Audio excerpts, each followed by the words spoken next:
Lagi ditajak toilet kadang kanai kadang rupa ji. Assalamualaikum warahmatullahi wabarakatuh. Berita Uronyo. Pelabuhan Perikanan Nusantara atau PPNID nak ke sebuah pelabuhan perikanan yang raya di pantai Timur Aceh. Saatnya pelabuhan yang sip dengan fasilitas dermaga yang cukup good. Tapi fasilitas ia tabu hansip lom bak pelabuhan yang.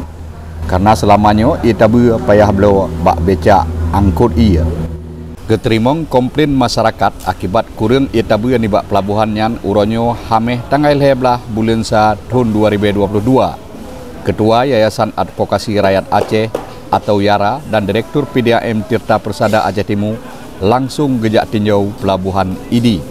Ketua YARA Aceh Safarudin SH gedampingi oleh Direktur PDAM Aceh Timur dan Alfian pegawai UPTD PPNID nibak freelance news gemarit supaya nak lebih maksimal lom PPNID harus ditamong ia PDAM supaya bot-bot raya nak mudah jicok itabu dan WC bak PPNID hana payah liblo ia pakai drum.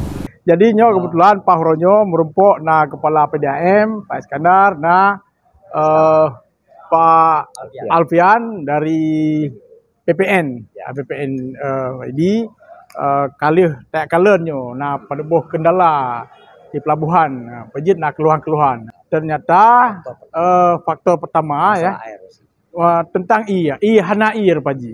Jadi hana inya keluhan yang sering yang sampai-sampai dikeluhkan. Lagi ditajak toilet kadang kanai kadang rupa ji kon hana tersedia rupa ji jaringan ia kana cuman ia hana tamu nyar debi ia tapi pakan hana tamu ia kenolom hansip ia nya kepala PDM dah hino rupa ji ia yang na manteng jino untuk rumah tangga manteng kurang belum untuk aliran keno karena jino saboh kurung nyo daerahnya icok kurung Pantai Widari. Kepala PDAM Aceh Timur Iskandar buat freelance news bahasa Aceh gepegah untuk ia pam pelabuhan ID kana pipa. Cuma ia ji manteng golom truk kenan. Karena selamanya ia pam untuk wilayah ID manteng dari IPA Luk Nebung. Jadi ia gepegah digopnyan hansip menyodari Luk Nebung kuno Widi. Iskandar gepegah lom nibak bulan puitnya ia pam atau ia PDAM Aceh Timur insya-Allah katru Kuala ID yang langsung dari IPA Bukit Tak Teh Rantau Perlak.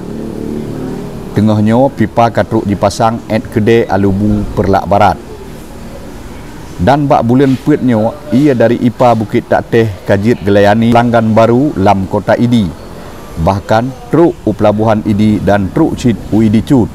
Kepala PDAM Aceh Timur getamah lom bahawa sajih pengerjaan pasang pipa dari Aluobu Kota ID manteng na kendala dengan pihak BPJN Jalan Nasional yang golom jibi izin untuk pasang pipanya bak jalan negara menyeizin KJB nyan ia lam watenyo katru UID dan seluruh mandum Kota ID.